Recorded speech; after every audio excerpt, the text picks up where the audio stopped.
Good morning to all of you. मैं Chalbhushan sir from विश्व प्राण बिहार। मैं उम्मीद करता हूँ कि आप लोग बिल्कुल अच्छे होंगे, स्वस्थ होंगे, तंदुरुस्त होंगे। मैं आप लोगों के बीच आज ये बायोलॉजी का एक टॉपिक लेकर आए हैं, जो कि उस टॉपिक का पार्ट 3 है, जिस टॉपिक का नाम है श्वसन तंत्र यानी रिस्पिरेटरी सिस्टम, जो कि जो हर एक एग्ज़ाम के लिए बहुत इम्पोर्टेंट है। आज इस सेशन में लेकर आया हूँ, जो कि जब बहुत इम्पोर्टेंट है। आप मेरे सेशन में शुरू से अंत तक बने रहिएगा। और आप मेरे चैनल पर नए हैं तो सबसे पहले मेरे चैनल को सब्सक्राइब कर लीजिए, बेल आइकन को प्रेस कर लीजिए। अगर विश्वास नहीं है तो अभी सब्सक्राइब मत कीजिएगा, अंत तक देखिए। अगर अच्छा लगेगा तभी सब्सक्राइब कीजिएगा, नहीं तो आप चले जाइए, कोई दिक्कत नहीं है। लेकिन फ़िलहाल मेरे वीडियो को थोड़ा सा 10 से 15 मिनट के वीडियो है, इसको देखिए। इतना 100% श्योर रहिए कि आपको ज़रूर समझ में आएगा, अच्छा भी लगेगा। देखिए, पहला हम लोग टॉपिक है फेफड़ा। क्या है? फेफड़ा, जो कि जी हम सब जानते हैं कि फेफड़ा जो होता है मानव शरीर का एक प्रमुख श्वसन अंग होता है, ठीक है, जो कि जो हमारे वक्ष गुहा के नीचे रहता है, ठीक है। इसी में जो हमारे जो ट्रेकिया जो होती है, जिसको श्वास नली बोलते हैं, ठीक है, इसी फेफड़ा में जाके 2 भागों में क्या हो जाती है, बढ़ जाती है। दोनों भाग को बोलते हैं ब्रोंकाई। क्या बोलते हैं? ब्रोंकाई। ये ब्रोंकाई कई भागों में बढ़ जाती है, जिसको क्या बोलते हैं, ब्रोंकिलिस। ये बात आपको समझ में नहीं आ रहा होगा तो आप ये बगल में लगे हुए डायग्राम से समझ सकते हैं। इसमें लगा हुआ अब लिखा भी है, उसमें आप देख सकते हैं, ठीक है। और अगला बात यह है, जो फेफड़ा जो होता है, ठीक है, इसको क्या बोला जाता है? पुलमोनरी बोला जाता है। क्या बोला जाता है? पुलमोनरी बोलते हैं, फुफ्फुस भी बोला जाता है। ये इन नामों से भी पुकारा जाता है, आपको याद रखना है, ठीक है। फेफड़ा में ही जाकर जैसे ही फेफड़ा में ऑक्सीजन जाता है, ठीक है, ऐसे कार्बन डाइऑक्साइड भी जाता है, नाइट्रोजन भी जाता है, लेकिन नाइट्रोजन और कार्बन डाइऑक्साइड की कोई हमारे फेफड़ा में जरूर आवश्यकता नहीं है, हमारे शरीर की आवश्यकता नहीं है, वहीं तक ये सीमित रहता है। ये फेफड़ा से ही ऑक्सीजन हीमोग्लोबिन क्या करता है, उसको कैच कर लेता है, ठीक है। जैसे ही उसको कैच करता है, ठीक है, और जैसे कैच करता है हीमोग्लोबिन ऑक्सीजन को, तो उस समय उसका नाम पड़ जाता है ऑक्सी हीमोग्लोबिन। यानी मेरे कहने का मतलब यह है कि ऑक्सीजन और हीमोग्लोबिन के बीच में अस्थायी एक संबंध बनता है। उस संबंध को बोलते हैं, क्या बोलते हैं? Oxy haemoglobin. ये हीमोग्लोबिन ये हमारे रक्त के से होकर यानी नसों से होते हुए ये चला जाता है कहाँ पे? ये हमारे कोशिका में यानी सेल में चले जाता है। इसके पाचन तंत्र में, इसके पहले वाले जो वीडियो में मैंने बताया हूँ, जो कि जो पाचन तंत्र जो सीरीज चल रहा था, उसमें जो हमारे जो भोजन होता है वो पचता है, तो कुछ ऐसे भोजन के पार्ट है जो कि ग्लूकोज के फॉर्म में हमारे सेल यानी कोशिका में एक स्टोर रहता है, जो कि जो काफ़ी कम्प्लेक्स फॉर्म में रहता है। किस फॉर्म में रहता है? काफ़ी कम्प्लेक्स यानी जटिल फॉर्म में रहता है।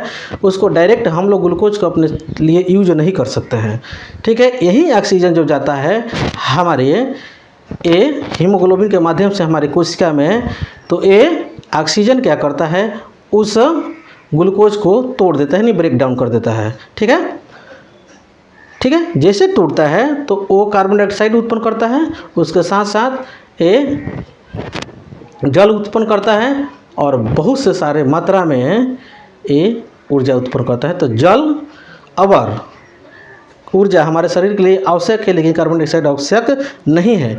वहीं पर उपस्थित हीमोग्लोबिन रहता है, ठीक है, वहीं पर बेचारा टुकुर देखते रहता है। जैसे ही अभिक्रिया ये होता है वो फट से न वहीं पर भी फिर से अस्थायी संबंध बनाता है। जैसे अस्थायी संबंध बनाता है कौन? हीमोग्लोबिन। किसके साथ? वो ऑक्सीजन के साथ, सॉरी, उस कार्बन डाइऑक्साइड के साथ। तो उस समय उसका नाम पड़ जाता है कार्बो ऑक्सी हीमोग्लोबिन। जैसे मेरे कहने का मतलब यह है, जैसे हीमोग्लोबिन का अस्थायी संबंध बनता है कार्बन डाइऑक्साइड से, तो उस अवस्था में उसका नाम पड़ता है क्या? कार्बो ऑक्सी हीमोग्लोबिन। फिर से वहाँ से हीमोग्लोबिन इस कार्बन डाइऑक्साइड को भुलियाते हुए लेकर आता है और ले आके क्या करता है? फेफड़ा में छोड़ देता है। जैसे हम लोग एक्सहेल करते हैं, जिसको निःश्वसन बोलते हैं, जैसे हम लोग करते हैं, उसके बाद से कार्बन डाइऑक्साइड फिर से हमारे शरीर से बाहर निकल जाता है, ठीक। ये डायरेक्ट हम लोग का शरीर में ये ऑक्सीजन नहीं जाता, जैसे फेफड़ा में गया। फेफड़ा में जैसे मैंने बताया जी, फेफड़ा से जाता है किस में, फेफड़ा में किस माध्यम से जाता है, जिसको बोलते हैं, क्या बोलते हैं, अभी बताया ना मैंने, ट्रेकिया। ठीक है, ठीक है, ट्रेकिया के माध्यम से ट्रेकिया जगह जाकर आगे 2 भागों में बढ़ जाता है, जो कि ये जिसको बोलते हैं ब्रोंकाई बोलते हैं। क्या बोलते हैं, ब्रोंकाई। वो ब्रोंकाई बहुत से सारे शाखाओं में बढ़ जाते हैं, जिसको बोलते हैं ब्रोंकियोलेस। उस ब्रोंकियोलेस के अंतिम जो भाग होता है, जो कि ये अंगूर के आकार के वो भाग होता है, उसको बोलते हैं एल्वियली, जिसको हिंदी में बोलते हैं वायु कोष्ठक बोलते हैं। क्या बोलते हैं, वायु कोष्ठक। ठीक है, उस वायु कोष्ठक में वही वायु कोष्ठक ही क्या करता है, एक कार्बन डाइऑक्साइड को रोक लेता है, साथ ही साथ जो 78% नाइट्रोजन गया रहता है उसको भी रोक लेता है, और ऑक्सीजन को उठा कर दे देता है, किसको, हीमोग्लोबिन को, और हीमोग्लोबिन हमारे कोशिका तक लेकर चला जाता है। लेकिन देखिए, जैसे उस वायु कोष्ठक जैसे वो जाम हो जाता है, तो एक बीमारी होता है, जिस बीमारी का नाम है निमोनिया। क्या नाम है, निमोनिया। ये छोटे छोटे बच्चों में आप लोग देखे होंगे, जो लंबे लंबे वो लगता है सांस लेने। क्या लगता है, लंबे लंबे लगता है सांस लेने। यानी कहने का मतलब यह होगा कि जैसे बच्चा लंबे लंबे सांस ले रहा है, तो समझिए कि उसको निमोनिया हो गया है। और निमोनिया हुआ है तो किसके चलते हुआ है, यानी उसके वायु कोष्ठक का हो गया है, जाम हो गया है। उसी वायु कोष्ठक में कभी कभी क्या होता है, छिद्र हो जाता है। और छिद्र हो जाने के चलते जो बीमारी होता है, उस बीमारी के नाम है टीबी। अरे वो टीबी ना जो आपके घर पर चलता है टेलीविज़न, वो टेलीविज़न नहीं, उसको बोलते हैं ट्यूबरकुलोसिस। यानी उसको हिंदी में बताइए क्या होता है, कमेंट करके अभी बताइए। ठीक है, जिसको क्षय रोग बोलते हैं। क्या बोलते हैं, क्षय रोग। मैं जानता हूँ कि आपको जानकारी था, आप कमेंट कर चुके हैं। ठीक है, उसको क्षय रोग बोलते हैं। ठीक, और देखिए उसमें छेद हो गया तो ठीक है, यही बता दिए। जाम हो गया तो भी बता दिए, निमोनिया। लेकिन कभी कभी उस पर बलगम हो जाता है, किस पे, उस वायु कोष्ठक पे। तो बलगम जब हो जाता है, तो जब जैसे उस पर बलगम होता है, तो उस बीमारी का नाम हो जाता है क्या, जिसको बोलते हैं दम्मा। क्या बोलते हैं, दम्मा। देखिए लोग क्या होता है, लंबे लंबे सांस लेते हैं, खेखार के समझिए पाव पाव भरका करते हैं, थूक देते हैं, नहीं, जो कि काफ़ी थोड़ा सा मैंने अच्छा लगता नहीं है। ठीक है, लेकिन फिर भी क्या कीजिएगा, जब सोसाइटी में रहना है, किसी को कुछ भी हो सकता है। ठीक है, ये सब रीज़न है। ठीक, अगला बात देखिए, अब थोड़ा सा हम लोग इसको देख ले। इसको देखने से पहले मैं आप लोग से काइंडली रिक्वेस्ट करना चाहूँगा कि प्लीज़ प्लीज़ प्लीज़, यदि आपको यह कंटेंट और मेरा लेक्चर और मेरा मेहनत और मेरा गिरता हुआ पसीना आपको अच्छा लग रहा है, तो एक थोड़ा सा, एक दोस्त, एक भाई, एक गुरु जो समझिए, उसके नाते मेरे चैनल को सब्सक्राइब कर लीजिए और ज़्यादा से ज़्यादा लोगों के बीच में शेयर कीजिए। और दूसरा बात यह है कि मेरे इस चैनल पर लगभग में 350 के आसपास में वीडियो पड़ा हुआ है, जो कि ये भारत के हर एक मोस्ट इम्पोर्टेंट एग्जामों के दृष्टिकोण से बनाया गया है, जो कि modern history, medieval history, physics, chemistry, ancient history और मैथ का भी समझे धुंधकाल शॉर्ट ट्रिक पड़ा हुआ है, जो कि आप देखकर अपने परीक्षा में जाकर उसका फ़ायदा उठा सकते हैं और अपने लक्ष्य को प्राप्त कर सकते हैं। दूसरा खास बात यह है कि मेरा सेम नाम से मेरा फेसबुक पेज पर भी वीडियो अपलोड होता है, वहाँ पर भी जाकर देख सकते हैं। ये दोनों प्लेटफॉर्म पर किसी भी प्रकार के पेड बैच नहीं चलता, दोनों की तरफ से क्या है, फ्री ऑफ कॉस्ट आपकी सेवा है। आप इसके लिए केवल आप एक गुरुदक्षिणा के रूप में पूरे भारत में मेरी इस वीडियो को फैलाइए।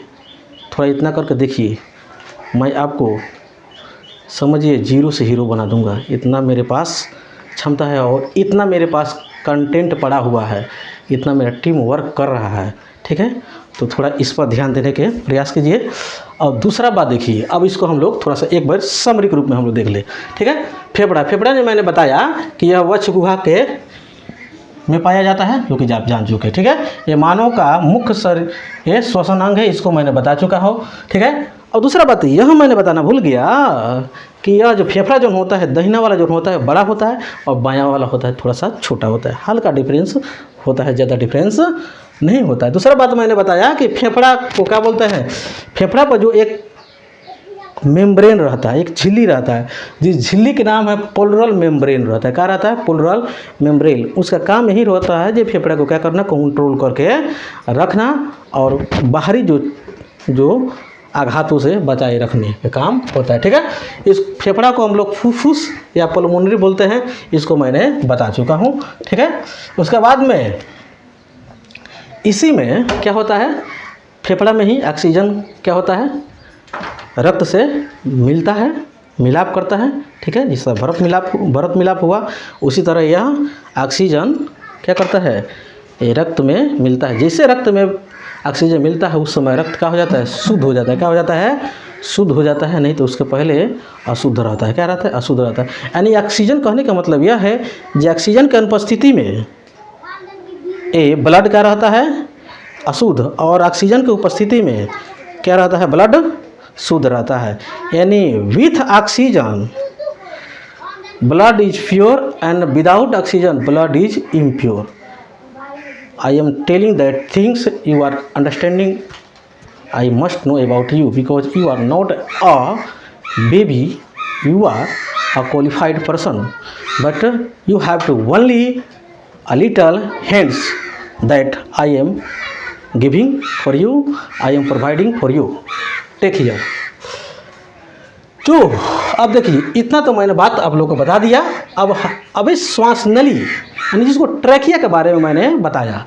जो श्वास नली जो होता है, यही श्वास नली यानी फिर ट्रैकिया क्या करता है, फेफड़ा में ले जाकर वायु को क्या करता है, छोड़ देता है। इसकी लंबाई 10 से 11 सेंटीमीटर की होती है, जो कि जी आपको फैक्ट के रूप में इसको याद रखना है। ठीक है, ये ट्रेकिया जो होती है, जिस बोन से बना रहता है उसको बोलते हैं कार्टिलेज। क्या बोलते हैं उसको? क्या बोलते हैं? कार्टिलेज बोलते हैं। क्या बोलते हैं? कार्टिलेज। और कार्टिलेज में भी कौन कार्टिलेज? उस कार्टिलेज का नाम है हाइलिन कार्टिलेज। क्या नाम है? उस कार्टिलेज के नाम है हाइलिन कार्टिलेज। ठीक है, ट्रेकिया के आगे ट्रेकिया जो होता है, जो कि आगे जाकर 2 भागों में बढ़ जाता है, मैंने आप लोगों को बताया, जिसको बोलते हैं ब्रोंकाई। और ब्रोंकाई कई भागों में जाकर बढ़ जाता है, उसको बोलते हैं ब्रोंकिलोस। क्या बोलते हैं? ब्रोंकिलस बोलते हैं। ठीक है, अगले मैंने वायु कोष्ठक के बारे में बताया, जो कि ब्रोंकिलस के अंतिम भाग होते हैं, जो कि अंगूर के आकार के होता है। ठीक है, वही उसी के संरचना के गोल गोल होता है, उसको बोलते हैं वायु कोष्ठक। ठीक है, इसको इंग्लिश में एलवीएली बोला जाता है। ठीक है, यही जो होता है, यही जो होता है गैसों को विनिमय के कार्य करता है। विनिमय के कार्य का मतलब यह होता है कि किसको अंदर जाना है, किसको बाहर आना है, यही करता है कौन? वायु कोष्ठक। ठीक है, कौन करता है? वायु कोष्ठक। हाँ दोस्तों, इधर ध्यान दीजिए। ठीक, तो देखिए, यही जैसे मैंने बताया कि आप लोग को इसके पहले जो जस्ट कुछ ही सेकंड पहले मैंने बताया कि इसमें जो क्या होता है, ये जाम हो जाता है। जिस जाम हो जाने के चलते जिस बीमारी होता है, वो बीमारी का नाम है निमोनिया। कहने मैंने क्या बताया? निमोनिया।